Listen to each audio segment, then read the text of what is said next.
Hello, hello, everybody. Welcome to the General's Lounge for another week. Week 3, episode 3 of the General's Lounge podcast. Welcome back, everyone, and welcome Proto Soccer and Metal Phase. Thanks for both of you. Yeah, thanks for having us again, and I'm really happy to be here again. Same here. Yeah, unfortunately, there's no Froblord this week. He couldn't make it this week, but I think as 3 will carry the torch for him and push forwards. Proto is back full screen. Not quite full screen, but at least Luckily we have your Luckily video not. now. Yeah, And found the issue. yes, we sorted it out. And also the issue with my chat and my alerts, because last week they weren't working at all, but we have got that sorted again now, so I am pleased about that. Right, let's discuss results again. That's the usual thing. So let's get into the results page. Don't want to keep everyone hanging around this week. Let's just jump straight into the action. Games to talk about. I think in Group A we've had a few more games come in now, because I think at the start we only had like Sean and Loss's draw. Yeah, then we had Sean's win against someone, I think. I think But, it yeah, was. not sure. Yeah, it was only against Lossa last week, I think. I think it was just the draw between Losser and Sean. Yeah, now we have another big result by Lossa. Yeah. Yeah, quite a lot. I think Tying- we're almost 75% done, at least for some Yep. of the players. But not in Group A. In Group A, it's not as much. But because Charles, sadly, his internet is. Oh, that's right. Yeah. He was available at the weekend, but nobody else was at the time he was able to play, so that was a bit of a shame. So he don't know, he went over to a friend or something to have his internet there, or like got his neighbor's Wi-Fi or something. But sadly it didn't work out. Yeah. So, but we have a big result with Lossa getting a better position even more this week by tying against another favorite player in the group with Pixie. Yeah, that That's was a a big one. massive result. I think that's a huge result for Losser. Tying with both Pixie and Sean. I'd never have called that at the start of the season. Yeah, and that makes Sean's possibility of winning Group 1 better again. Because, yeah, I think Pixie was the contender for taking it away from him after he tied against Lossa, but now Yeah, he has it back in his hands again. yeah. Especially after winning against Fruitlord already. Exactly. Yeah, other results. So the results that came in this week are all on the bottom row. Losser versus Pixie was a draw. Sean winning against Kato Megumi ZZ, and then Sean winning against Froblord. So they're the 3 results from this week. Yep. So, In terms of the standing, yeah, that cements Sean in with 7 points there, 2 wins and a tie. And I think you're right. I think we were looking at Pixie kind of getting the advantage from the Sean Losser draw. So the Losser Pixie draw kind of hands it back to Sean again. But Losser's definitely given himself a great chance of getting in, I think, in the top 3. yeah. Yeah, Yeah. as long as he gets the last 4 wins, he can pretty much be in contention for the first place, even against Sean. Yeah, and if Lossa gets 1 more win, he has good chances of getting out. And if he gets 2 more wins against 2 out of his 3 games, he is for sure through. Yeah, and So, yeah, considering the competition, Pixie has already, Lossa has already played against the top 2 players in that group. So 4 wins is not out of the question for Lossa. Yes, yeah. And then if we move on to Group B, I think this is where you were saying, Metal Face, that we've had a lot of results come through here. Nilla's played, here Robert's played almost all of his games. Already In fact, did. That's No, all that it's is all of his games. So we have the full result for here Robert with 5 points. which is not enough. He isn't there 6 games only. Oh no, yeah, there is 5 only 5 Yeah. games. That's right. Yeah. So he has played all of his games. Unfortunately, most people have not really committed to the 1 game per week kind of scheduling. But for Robert, most, yeah, these are special cases where they're kind of restricted by their time. yeah, and Sean is also gone in 2 weeks, so those make sense. Like Nilla, Robert, and Sean make sense, and everyone else they're pretty much stayed with the schedule. So I'm not too worried about Division 1. That's good because we definitely need to keep the General's Lounge podcast going. So once a week, please, guys, on the results here. So we've got something to talk about. So yeah, I think in terms of this group, Gonzo's got 6 points from 2. He definitely looks safe at this point. Yeah. Nilla 6 points, 2 wins, 2 losses. I think he's okay, but I wouldn't necessarily. Do you think he's safe at this point? Considering that Herr Robert is the next top player, not really. Well, Herr Robert, Nilla already won his first game against C Rare, which is his last match. The first game of that he won already, so he already has 7 points safe. Oh right, and with okay. That, he has a really good chance of getting out. Okay. And if he wins it, he has 9 points, and with 9 points, I'm pretty sure you're safely through. So yeah. I do think that. Well, I do think that Neff and Zero Care can definitely get to the top 3. Yeah, but I don't see. To be honest, I don't see COR getting there. I think actually Presta John has better chances of winning his last 3 games. And yeah, Neff, like they still have to play each other, so 2 of them getting 9 points is pretty unlikely. Yeah, I think the most likely for me, I think Neff with the win over Nilla puts him at a good advantage of going through. Yep. What was his result against Herobert then? Let's have a look. So Herobert beat Zirikir / Halbreg, and was it a tie? Yeah, a tie against. There it is. Yeah, against Neff. So it's going to be interesting the next few games. I think Neff, Pressa John, and Zirikir, how they kind of interact with each other, what their results are against each other, and how that proceeds. I think Herobert is got to be. I don't know whether he's going to be safe there at 5 points. No, he's not. With Neff already at 4 points after 4, yeah. After 2 games, he only needs 1 more point, and then he is at the same point. And then like if he gets 2 more points, he has him, and then he's out. So I don't think Herobert will make it. Yeah, I don't. Yeah, I think you're right. I don't think Herobert will make it. Like with 5 points, that's a good 5th place, but I think you need 6 points at least to make 3rd place. And let's move on to Division 2. So if we talk about Group A in Division 2, we've had some more results in here. I think Division 2 as a whole, we were kind of limited on results last time, if I remember. So there's been quite a few games played. Yeah. Von Paulo's playing 3 games this week, making it really interesting. And you can see a lot of T's in both groups, which makes it real cool. I think Division 2 and Division 3 are the most close one, with the amount of ties we got in both divisions. And especially Group B, there's 3 wins or losses, and then there's 4 or 5 ties. Crazy. So, Medal Phase, you picked up a win against Scout Spirit, and then also a tie against Von Palace. Yeah. How were those games? The first 3 games were pretty simple, and then the last game against Von Palace, I don't know what happened, but I definitely tried to outspam him with the 14th Infantry, and it didn't work because I didn't have any artillery support, and he could definitely support more Strelky squads.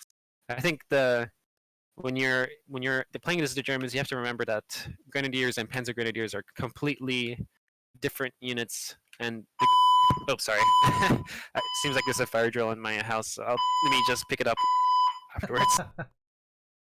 Lol. Okay. Wow. Okay, I hope he returns. Yeah, well, hopefully it's not a real fire. Yeah, so while we wait for Metal Phase to come back, so yeah, I think Von Paulus. Let's talk about Von Paulus.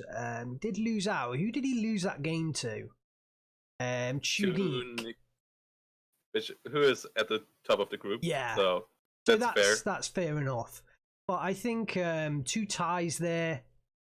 Goaf has only got 1 win, so he certainly, you know, if he can pull out another, well, 2 more wins, I think will clearly see him through. So he's in a decent position. I think Metal Phase, I think we discussed these 3 last week, didn't we? And these were sort of the 4 clear favourite. I think Metal Phase dropping a tie to Von Paulus, maybe it's a bad result, but I think he can still go through. What do you think, Preos? Yeah, all depends on his last results. If he ties against Scudder and Von Paulus wins against Scout Spirit, then it might become interesting. Yeah. But yeah, okay. Von Paulus. You guys hear me now, by the way? Yeah. Yes, you are back. Okay, I just had to move. I had to move to a different computer. Oh, lol. Okay. Okay. Right, so we're done with Group A. Let's move on to Group B. We have quite a close group at the top here. 3 players on 4 points: Sahandor, Curbs, and Gaspar. Yeah, there's no one with 0 points in this group. Yes, Like actually, even very interesting. Yeah. Jack, who came in as replacement for, I forgot.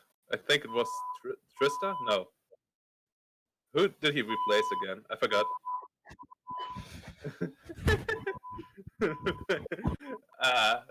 That's bad timing there on the fire alarm. If this goes on, I'm probably just gonna have to. That's no problem. You if it goes on and you drop out, don't worry about it. We will soldier on. Yeah, if there's a fire, get out, man. It sounds like us. It's just a Yeah. the practice. The General's Lounge is more important. Yeah, exactly. So yes, Sahandor, Curbs, and Gaspar. All on it's very tight group overall. I'm sorry. Go on. I'm really surprised that Idaris is where he is. I was just about to say that. Yeah, I'm kind of surprised he's only got the 2 ties there. He hasn't picked up a win yet. So he tied against Curbs, tied against Jack, which I think was I don't know much about Jack at all. I think he's been practicing with Nilla, has he? Yeah, exactly. Yeah. He's from the American Discord. He replaced, I forgot whom he replaced. OG? No. Didn't replace OG. And Yeah, then the loss to Gaspar. Sorry. Yeah, I was hoping that we'd see a win from Iadris, especially against the top, or at least against the players that we weren't expecting to be at the top. So, I think against Curbs, I was expecting, and against Jack as well. I think I was expecting Iadris to pick up some wins to really gauge where he is. But it seems like with the tie against them and with the loss against Gaspar, it's we're kind of seeing that. Relative to Gaspar, I think Iadris is definitely going to be placed well below him. And between Gaspar and Sahander, I don't know. The race for the 3rd place might actually just be Curbs. He might be the 3rd place finish. Well, Jack has still all good cards, and I think he's a really good player. So, and he's he's a dark horse there, but I think Idaris can still make it, but he really has to win against Sahander. That will be a real hard match for him. Yeah. So if he can do that, he still has a shot. Like with 2 ties, 2 wins, you can for sure make it out, especially in a group where there are so many ties, where there aren't the full points given, because you have to remember every tie is 1 point less in the whole group given. So, yeah, with all the other guys also tying, if he wins the last 2 matches, he can make it. But with 1 tie and 1 win, I don't think he will make it. 6 points should not be enough. Though it might be a wide group. Like, yeah. I expect this group to be decided in week 5. Right at the end. Yeah. Okay, well, let's leave group or Division 2. Let's head to Division 3. Not so many matches in here, so I think people are trying to catch up. We've had a replacement Gearhead come in as well. So Group A, Gearhead is in, and he's a really good player. So I think Wondernoob was kind of favourite in here, but I think Gearhead actually could pick up the win. I think he is a really good player. Yeah, and then we have a replacement in Group 1 as well. Just updated that low. OG was replaced by Ericsson. Let's see if I can. Yeah. Hope he will OG was replaced by Ericsson. That's why there's so few games played, because OG didn't show up, and there we go. Then Gearhead was in there as a replacement as well. So that's a group with 2 replacements. So yeah, they are a bit behind, but they are motivated. All the guys that are still left in there, so they will play their games. Yeah, and actually a very tight matchup at the moment. Neeb's the only one with an actual loss to Wondernoob. So yeah, actually a tight group between those 4 that are in there at the moment. Though definitely this is the group that was hit the most with the dropouts and no shows. Yeah, though I think Wondernoop and Gearhead should take place 1 and 2. Don't know who takes what, but I think those are my favorites. And then Evil Nick, Call, and Knives will fight for place 3. I don't know how good Ericsson is. Even though I put him in there as a replacement, I'm pretty sure he fits in Division 3, but I'm not sure if he can make top 3 in the group. And I completely forgot that Gearhead is in this group as well. Yeah, that's what I said. Wondernoop and Gearhead should take 1 and 2. Yeah. Wondernoop has been doing very well, or at least I know that he's been getting a lot of respect in the community recently because of a lot of wins, just playing players all around the server. But only 1 win here, so we still have yet to see how he actually officially places. Yes, yeah. Yeah. Genzi Kakao in the chat as well. We'll move on to Group B. He sits at the top of the table right now. So well done, Genzi. Finzant as well with a win. And Couture79 / White Eagle. He has 1 win and 1 loss. So the top of that group, I think Genzi and Finzant sort of pulling away, but certainly not decided. Very, very, very early stages. Very early stages. Yeah, I think I haven't updated that bracket completely, to be honest. Well, I think I forgot to update some of the games there. I think Maxwell and D played his 2nd game already. But yeah, White Eagle, I'm really happy that he won his 2nd game, because he actually told me he played his 1st ranked game in January. So, and he was like, I'm a bit worried that Division 3 is too hard for me, because he lost his 1st game against Gensei. Yes. But then he was like, and then we were talking, and we thought about moving him down to Division 4, and then he was like, nope, I pick it up now. I'm motivated, and I will kick some asses. And that's the way he did against Big Jim, getting the victory there. So yeah, really happy with that. Bit unlucky for Big Jim that he didn't meet him in week 1, but in week 2, when he got the spirit going. But yeah, that's how leagues work, right? That's how it works in football leagues as well. It's like some underdogs picking it up in the midseason, or some top players falling down, and then somehow the matchups in the second half of the season are completely different than the ones in the first half. Definitely. Metal Phase, what are your thoughts on Group B? Oh, is he dropped? I think he might have dropped there. Probably another fire. Oh, he's back. I'm serious, yeah.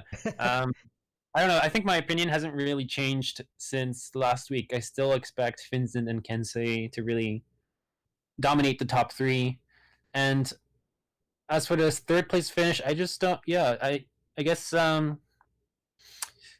White Eagle is looking good. Big Jim hasn't really shown any reason to pick him for the 3rd place yet, and for the others, haven't really played enough games to really see a trend in their skill level. I think all of them have the skill to take 3rd place. I think it's pretty close, or even win against Vincent or Gensei. It's all about the practice. I think it's all about how much practice those 4 guys can get in. And yeah. So That's yeah, tough. it looks like we have the most representation from this group in the chat. So thanks for joining us, guys. Appreciate it. I'm looking forward to casting a lot of games in these in this division. It's I think this is a great looking division, and I'm not sure whether I've cast one of this division yet, but I know I've got some on my list to cover. So I will be covering some the future, guys. And Big Jim's here as well. It's like the entirety of Group B is almost here. I think we're only missing Maxwell.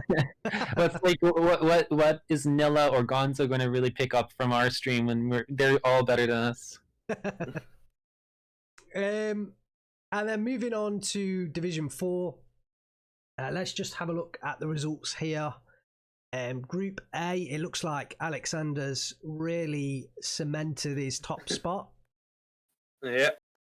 Enemies Forever looks like he's struggling a little bit. Wow. I've been trying to help him out because he's been on my Discord, but actually I think he's very new to this game. I don't think he's played a lot because I remember him only just chatting before he kind of joined up with the tournament, so I think he is literally incredibly new to this game. Yeah, it's called Baptism by Fire. Yes. Yeah, and I'm really liking to see that he's still motivated to play. Like, he still organizes his games upcoming and stuff. So it's not like he's like giving up, even though he's not advancing. But yeah, lovely to see him keep on going and trying to get his chance on the $20 alive. Yes, David G actually picked up his first win against Enemies Forever, so I know he'd be really pleased with that. But he's been working hard to improve. I think he's coming up against GG Kringle in his next match. I don't think they have played yet. I think he's looking for... Yeah, they haven't played yet. So I think it's this weekend. And I think that will maybe be quite a key match in deciding sort of between those two who goes ahead of each other. So it'll be interesting to see how that develops. Also, it's good to see Rockton, who in Season 1, I think, didn't got the win, already having one on his account this time. Yes. And then Group B, Time to Collision up with the 2 wins. Vasily has a win there as well, and Ludojad. So fairly close in there, and I can see Stanis Kovsky with the no points at the moment, but I definitely think he's got it in him to do well. I don't think he's going to be down there at the bottom for too long. Definitely one thing I liked the most about casting these this division in general is that we get to see really not used units being used in their games. So like in my cast of Time to Collision versus Duism, we were able to see Martyr 3s, which no one ever uses in any other game.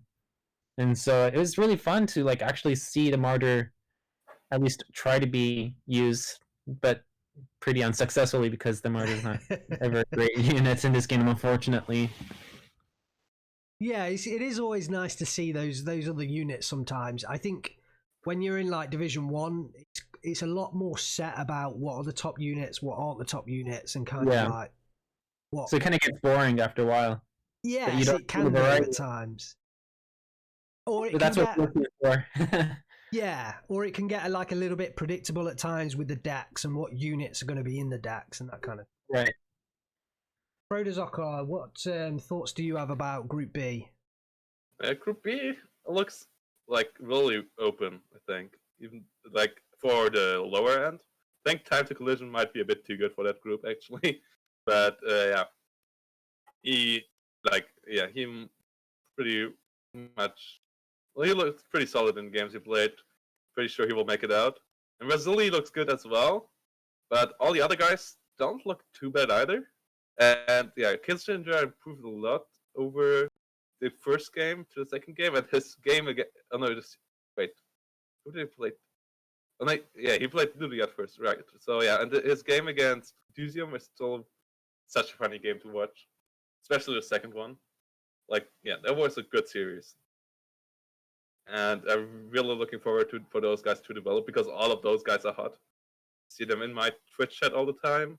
See them live on chatting on the Discord all the time, and I see them a lot in game as well. So yeah, that is good stuff. Time to Collision asked about his cast. Was that? I think that was Metal Phase. Yeah. Oh, maybe he got mixed up there. I think he was saying. Yeah. Before we move on, though, let's have a look at the crowdfunding page. Protozoccer, do you want to talk us through this? So yeah, this is the Metrorino page, and over the last week, we got another $60 in, thanks to big donations. So that gives us brings us to $210. So that makes the third stretch goal, which gives a prize pool for both Division 2 and Division 3 of $15 for the winner. So a bit more split there, and a fight for everyone. And if we get to $250, there will be another prize pool, like also $15 for Division 4 winner and the winner of SD 1944 League. So yeah, help us to get there, guys. And support the tournament, support the community, give everyone something to fight for. Yeah, just $40 off, so not too long, not too far away. I'm just going to post the link in the chat, so the link is in there, guys, if you want to visit this and contribute to the prize pool. Right, so I think that's all the results talked about, and let's head in game to have a look at the second part of tonight's coverage. So we're going to have a look at the map Slutsk East, and we're going to do, I think this was suggested by Sahandor last week, to do a little bit of, a discussion on the maps. Now, I thought that doing kind of every, like, there are a lot of maps, so we can't really cover a huge, all of them all in one go. So I thought we could do sort of one at a time, and then, over several episodes, we'll get to cover quite a lot of the maps. So I thought we'd start off with Slutsk East. Don't ask me how it was picked. It was just, it ended up being Slutsk East. Protozoccer, I don't know whether you have any particular thoughts about this map, whether you like it, whether you dislike it, and sort of how you find it plays. I like it, but I always lose on it. It's one of the really tough ones for me. Like, yeah, I don't know how or why, but it's just one of the maps I just don't get warm with. Even though I like it, I enjoy it because it has so many different phases, and you can play quite differently. Though the open phase is a bit tank favorite, I guess, but most of the flags are on the left side from our point of view, so it's not too bad. But yeah, I like it, but I'm really bad on it. Metal Phase, how about you? I actually really like this map. I think this and Slutsk kind of get a bad name because of the open area, but it's actually not that terrible, even if you're in infantry division. Most players usually only focus on fighting on the town side, and then they completely forget that the entire other, like 2/3 of the map exists, and so that you never see any action on that side, and there's no pushes, and there's usually always a really open point to really capture, being held by maybe one or two infantry squads, and all it takes is just a small, maybe 100, 200 point investment to really turn the tides outside of the city. And if people started doing that more, people wouldn't have such a negative view of this map in general. Because otherwise, it's just a slogfest in the city, and of course you wouldn't enjoy that because it's a slogfest, and slogfests are pretty unenjoyable in general. Yeah, I think from my perspective, I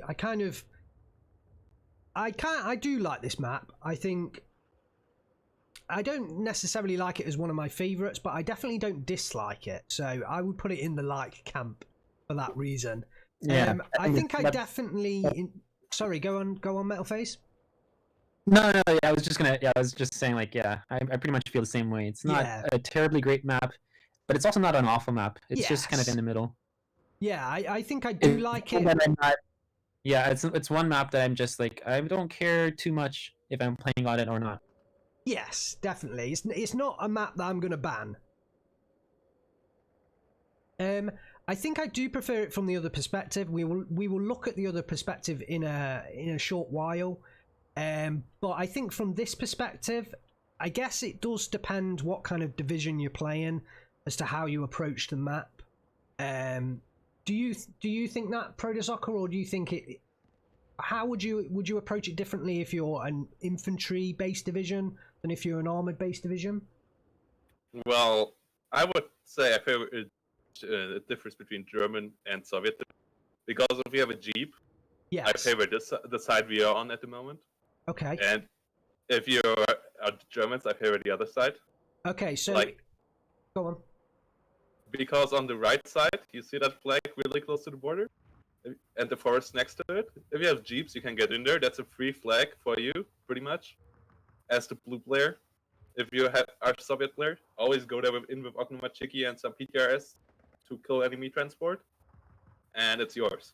And yeah, the enemy cannot really do much about it. And yeah, that's the first thing. And yeah, I think I like this one more because you are easier on the hill. The other side always has to fight. Like if you can get easier to the edges of the middle hill, the middle. So yeah, and if you get there, that's game over for the enemy. Whilst if the other guy pushes into the town, it's still a fight. Yeah, that's my point of view. Yeah, I think definitely the point about the Jeeps really is quite a good one for this right hand side. I think if you're not in Jeeps, it's quite there's some good like if the red player is able to come down here and put an AT gun in kind of this tree line here, you're going to really struggle to get in there. So you kind of, I feel like you have to get in there early, or you're going to really lose some units getting in there, because you have this tree line back here as well that's very protective, you know, and all of these tree lines right down here really give good options. So yeah, they shut down the blue flag in the middle as well on the open field. Yes, it's a good point as well. Yeah, the 2000 range reaches all the way sort of around here, and if you can get some Jeep units into these compounds, I definitely think both sides should be sort of fighting over these compounds.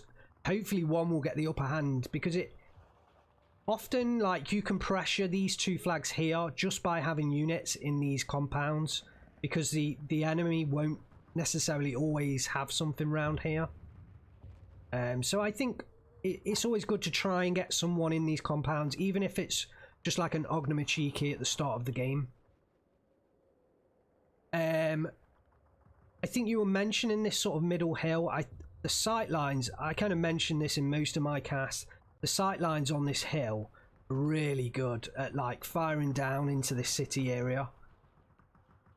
So I think, yeah, actually looking at this, the blue player, I think you get quite a good start with this hill. But on the other side, the red player can shut down your bridges from the road. It's not as bad in Slutskis. That's more of a problem in Slutsk West, where the hill is still part of the map. Yeah. But it's on the edge of the map. Yeah. So because on Slutskis, you can still reinforce from the bridge behind on the right side of the island. But on the yeah, but you can still, you have to be careful if you reinforce over the western route, over the left side. Yeah. Because there might be an M42 or a Pak-38 just sniping all your transports. Yeah, I think if I'm the blue player, I think I would rather try and clear up this position here, and sort of get control over this position than try and push this town immediately. Because if you don't clear up this spot and the red player takes this area, then there's no way you're going to be able to push in the town anyway. So I think this area here is really quite important. I don't know how you feel about this approach, this blue side of it, Metal Phase. Sorry, the blue approach into where? The city? Yes. It's tough. It's really tough. Especially if you don't have the heavy armor advantage. It can be really tough to get your infantry back into the fight, especially if you're just completely outmatched in that regard. The only option you have if you're stuck in that case is to really use smoke. And generally, if you're facing a division that has larger armor than you, then that's already the default strategy, is to use artillery in general. So that's one way to do it. Actually, I was also noticing a comment by White Eagle who says like is this about? He's asking if it's a balance map, and it should be noted that like not a lot of maps in this game are completely balanced. There's always going to be a favorable position, and the only exceptions to that are actually just the most symmetrical maps. So like Orsha East and Orsha North, which are by far one of the best maps in the game. So even though it's not completely balanced, this map or other maps in the game, it doesn't mean that it's not competitive. Like this is definitely more favorable for one side, but it's not completely unplayable. Unlike Gora Calvaria or something like that. Gora Calvaria ain't unplayable either. But, yeah. Yeah. Well, I mean, I did get matched up against Karma, right? Yeah. I matched up against Karma while he was playing the Fallschirmpanzer Hermann Göring, and I was playing the 9th Cavalry, and I was depending on a phase. There was either you win in the very first 3 minutes of a phase, or you're pretty much done. Well, yeah, that's for ranked matches where I it's favorable. But in like both sides can take balance and know it's Gora Calvaria. I actually don't think Gora Calvaria is too bad. Let's if you can prepare for it. There'll be another day for Gora. There'll be another day to discuss that map. I'm sure tensions will be high on that day. Just one thing before we sort of switch and look at the red side. What I want to talk about is actually I think it was Frublord played a game. I think it was against Arturo Diaz. Actually, Vulcan might have only just covered it, really. And he played from this avenue and kind of overwhelmed Arturo in this kind of area. And then once he'd done that, he was able to get sort of his units up into these positions, this sort of ridgeline here, which can fire on kind of all the reinforcement roads coming in from this sort of position. The player can't really get out of this town. As soon as they get out of this position, they're being fired on from the hill. This position right here can fire on the reinforcements roads here and here. And also just down here as well, he was able to push, I think, all the way up to here with a Jagdpanzer, and that was very effective as well. So I think as a blue player, if you are able to kind of push through to the edge of this area, you do have some really good sight lines from the top of this ridge, this position here, and obviously from the edge of this town. One thing I have kind of learned playing this map and Slutsk, I forget, yeah, just Slutsk, the regular map, is not to really overcommit on the fight in the forest. You usually, I don't know, every time I try to go for an outright win in that engagement and try to get the blue point right next to the forest, if you can see it, the city side. This one here. Yeah. Every time you try to push into that, it's always been very difficult to really keep it. Because I think every time, I think the strategy shouldn't be to capture that point outright. I think the focus should be just retaining the forest, because when you actually look at the sight lines within the green cover of the forest, it's actually pretty exposed. You can't really put close range infantry inside of there and not get shot by longer range infantry. There's like a very small bubble where you're not terribly exposed to the outside. But outside of that, it's you really have to be very careful when you're trying to I think attack there. I think the one thing is at the start of the game, when neither side has an advantage, the red player can kind of use this little ridge line here to really help him kind of reinforce this position. because the blue player's reinforcements can be seen from quite far away as they're coming in, whereas the red player, if you kind of put your units here, especially with like supporting weaponry like AA or something like that, it's then a short hop to that forest, so you can sort of build up a couple of forces and then hop them in. Whereas also the forest on the left side of it is so much better than the forest on the other, like the mirrored forest on the other side. The one on the red, like up in the middle flag, the forest there at the river, it's so good. You can kill so much from there, like both into the town and also onto the open fields. It's such a good forest. And the other side isn't bad either, like the mirrored one on the blue side, but it's not as good, I think. Because Yeah. I think, As a final, like, I think just to cap it off, my point is the fight for that forest and the light forest as well is deceptively a mid to long range engagement rather than a close range engagement. You might get lucky with a very like, if you have half tracks that are armored, you can get away with getting like submachine gun units to take over the forest.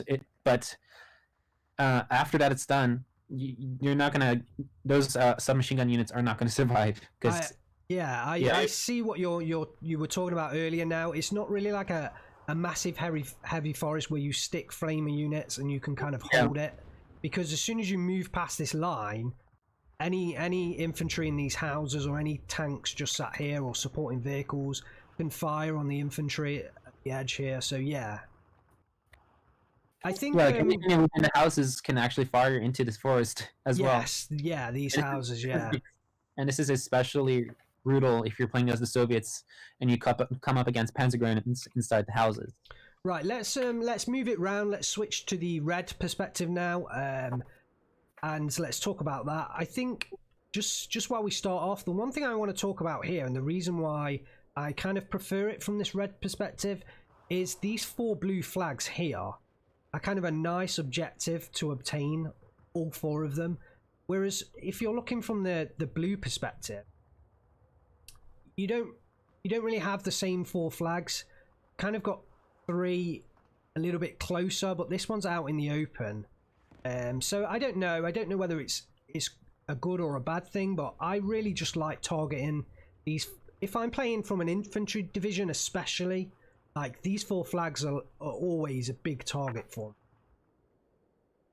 me. I think from the outset you also have to consider the compound west. I think west of the river. And the enemy can place artillery or field guns and AT guns on the ridge behind it. But if you stay out of range of those, because they only have 2,000 meter range, you can shell the compound and get some infantry within the compound and take over that point. It's actually not a hard point to capture if you're on the red side. Yeah, and you can. That can be that can be the 4th point that you go for on this side. Proto Soccer? Yeah, and also the red side can much easier defend its points there because it has the town to reinforce into. While it's reinforcing into that compound, if the enemy is in there, no way you get anything in there again, because you have to reinforce over the open in the middle there. Yeah. So the red has the town there. So I think it's this map ain't symmetrical, but it's still somewhat balanced. Like, it's pretty close. Just you have to know that it's asymmetrical and play for the advantages your side has. Yeah. And try to mitigate the disadvantages you have. So it's a good map to talk about, actually, because and a final word on the this side of the map is that you can also gain the middle flag portion of the open field just by taking those buildings. Yeah, like sometimes when you capture that point and you kill whatever infantry is inside of there, the entire front line completely buckles back. Yeah. And you captured that point in the open, and players are usually not on top of their game enough to call in a spare infantry unit to kind of keep the front line in front of it. So it's usually momentarily at the very least a free flag. I think we started off this by saying we were talking about this flag on the very far left of the screen now, how important it is to rush this as the blue player with jeeps I think as the red player, it's quite a nicely defendable flag. As long as you can hold off any early rush, I feel like this is a fairly decent flag to hold throughout the rest of the game. If you do hold this, you can get a lot of, you can get your AT guns, your support guns, your machine guns in this forest. But also, you've got just a massive sight line.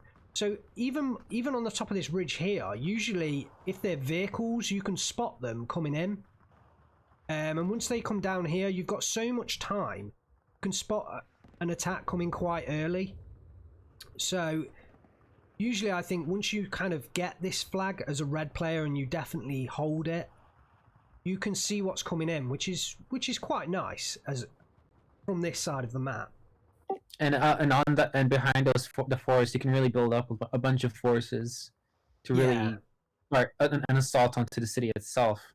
And that's the great thing, is that the ridgeline for the blue player is just so far behind the road that it's not going to engage until like maybe the raiding party's halfway into halfway to the town. Yeah, so if the blue player does put kind of an AT gun or a support gun up here, I mean, the sightlines aren't fantastic. Like you say, the range is like so small. So if you just drop one bit of smoke down here, you kind of can get all your units in.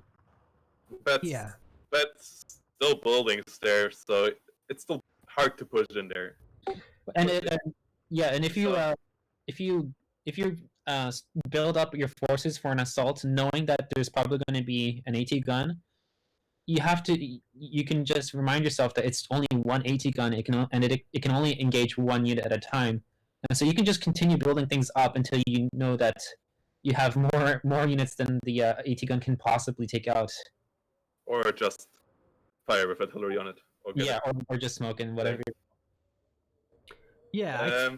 Go on, Proto Soccer. But I think it's still fine for blue, because you don't have to take the red flag on the left side. So it's not really that flag that is in danger, but really just more the blue flag in the middle we were talking about before, which is much easier to take from the left side as red instead of the pushing deep into blue territory. Because you always have to think about the closer you get to the enemy spawn, the harder you make your supply line, longer you make the supply lines. Yes. The shorter you make the enemies, and especially the shorter you make your reaction time against enemy aircraft balls. And so if you push so far for like like the half of the enemy map, like 3/4 in there, the enemy's planes are there in a second, and you just get bombed to hell. No matter what AA you have, no matter how many fighters you have. If the enemy has air support, you always have to be careful not pushing too deep. Yeah, I think that's quite a big difference between Normandy and Steel Division 2. Is kind of in Normandy, the whole approach was, you push a whole flank and you try and just take a flank. Whereas I think in Steel Division 2, it's kind of you take an area and then you just spread across until you sort of take the thin 30% over the line. That's kind of my thoughts on very simplified difference between the two games there. Very simplified. Taking ground is so different between those two games. Is there? Do you guys have any other thoughts? I quite like this little area. I think gets completely unused at times, but actually it's quite fun to play around this area. I think you were saying earlier about this forest here having some exceptional sight lines.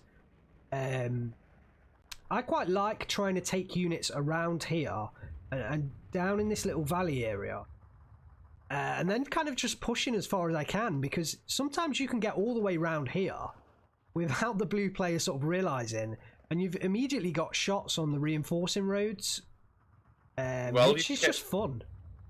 I think the most useful way for doing this is to get into the enemy's forest to kill his AT guns there.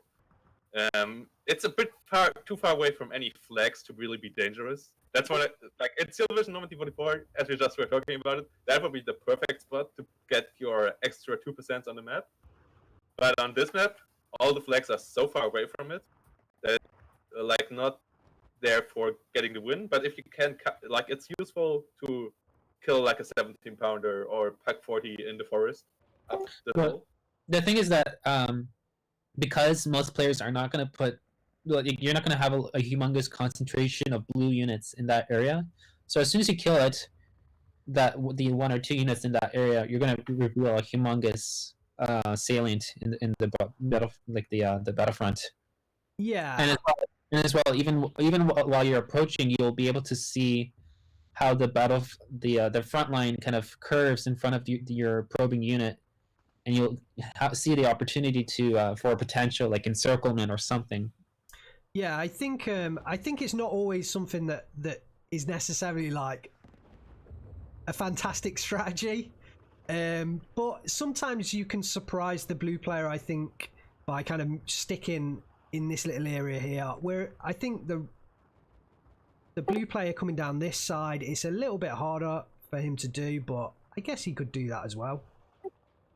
I'd actually like to see the map played from the strategy of trying to get that road as the red player, just to rush that road and get into the spawn, because those are 3 points all in one go. And as well, if you're going down that road, that means you're also going to take the point to the left as well. Yeah, I think as Protosoccer said, the difficulty in Steel Division 2 with that is just the supply lines are so short, and it's not going to be easy, but I think it can be done. Yeah, I think the advantage you gain from yeah, I can see that. We'll look for someone trying to push that strategy. I look forward to casting that. Well, it's a good place if you need like Maverick win in B phase and you need to go for a Hail Mary. Yes. And you want to get to an 18-6, that's a perfect spot to go for it. But if you have to win in a balanced versus balanced match, you shouldn't push there, guys. No, yeah, of course not. That is very true. We don't want to give bad advice here. It's me. See, sometimes I'm like, oh, this is really fun, but actually, it's really bad advice. Anything? Do you have either of you have anything further to say at this point? Orsha East and Orsha North are by far the best maps in the game, and you can't at me. Barbara for the win. No, I hate that map. Yeah, I know why you hate that map, but no, I actually think the river maps are fine if you like. I think nearly all maps are fine if you get them in the league. I think it's good that we have some maps not in the ranked pool, and Gora Calvaria, for example, should not maybe not be in the rank. But yeah, I like that we have some symmetrical maps now in Steel Division 2, but I also like that not all maps are symmetrical. So yeah. just before we finish, White Eagle asked, what units do you put in the building near the flag, near the river on the red side to counter Sturmschützen? So I think maybe... Is it these buildings here or these buildings? Yeah, I'm kind of confused, because if it's against Sturmschützen, like, if he's asking like Sturmschützen that are inside the compound defending it, I think it's these. Yeah, so if you're the red player and you're trying to push into the compound, is that what he's asking? No, I think he means the compound in the middle,